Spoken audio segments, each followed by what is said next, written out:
मंच के थे बहुत ही ठाट बाट, वीर रस के कवि बैठे थे लगभग 60। मैं खुश हुआ 60 कवियों की पूरी प्लाटून। भाई क्या बात है, आज की रात तो पाकिस्तान के लिए कहर की रात है।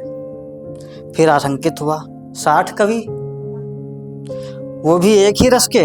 भगवान बचाए, जो लड़ाई इनकी आज पाकिस्तान से होनी है कहीं वो इनमें आपस में न छिड़ जाए। कहते 60-8 कवियों ने तो कर रखा था संचालक का घेराव। संचालक जी, 60-8 कवियों ने तो कर रखा था संचालक का घेराव।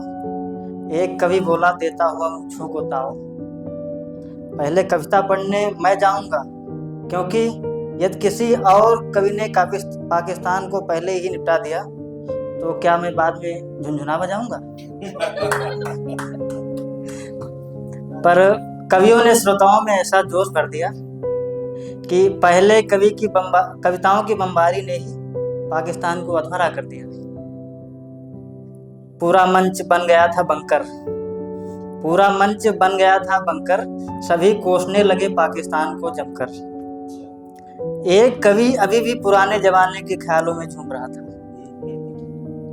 मिसाइलों के युग में पाकिस्तान के खिलाफ तलवार लिए घूम रहा था।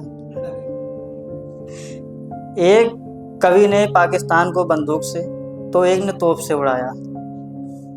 एक कवि तो शायद अर्थशास्त्री था, एक कवि तो शायद अर्थशास्त्री था, उसने एक पैसा भी खर्च नहीं किया और पूरा पाकिस्तान फूंक से ही उड़ा दिया।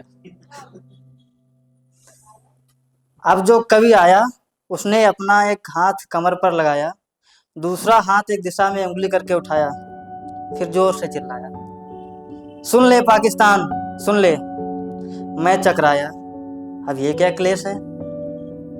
जिस दिशा में वो कवि उंगली उठा रहा है उस दिशा में तो बांग्लादेश है। इसे कविता को गलत दिशा में नहीं सुनाना चाहिए था, ये वाला हाथ पीछे करके दूसरा वाला उठाना चाहिए था।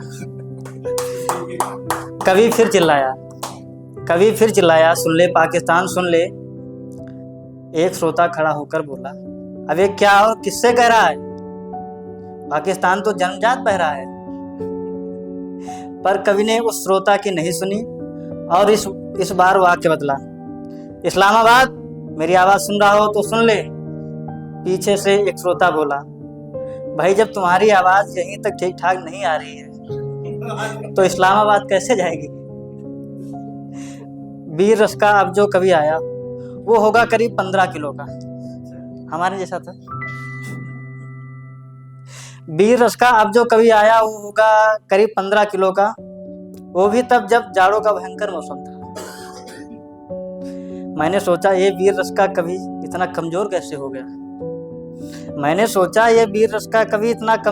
हो गया। मेरी बगल वाले ने बताया ऐसा इसलिए हो गया क्योंकि ये हर समय फुकता बुनता रहता है। इतना नुकसान ये अपनी कविता से पाकिस्तान का नहीं कर पाता है जितना अपने शरीर का कर जाता है।